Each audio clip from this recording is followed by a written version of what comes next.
lessons would you like to highlight for other leaders who are watching this as well, who are considering similar initiatives?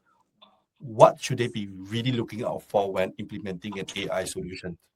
When we thought of integrating with AI technology, we started with the pain points. So we started with the patient journey of the current patients that we're catering here at Makati Life Medical Center. And from there we identified pain points.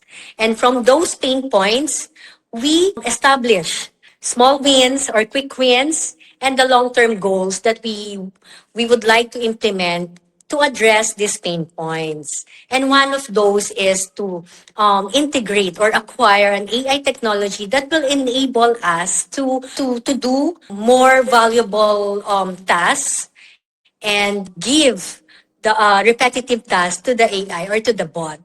And very important in on the integration is the communication. The communication within the business units or the stakeholders, and of course, the communication to our customers or patients.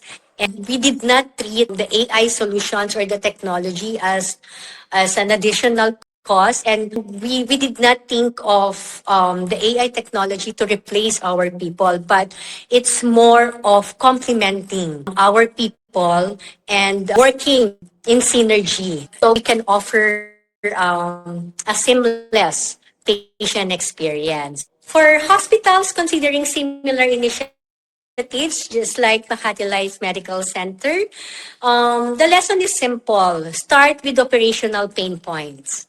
Protect the human element, measure both efficiency and experience metrics, and scale intentionally. When AI is aligned with patient experience strategy, it becomes more than a tool. It becomes an engine that supports sustainable growth without sacrificing care quality.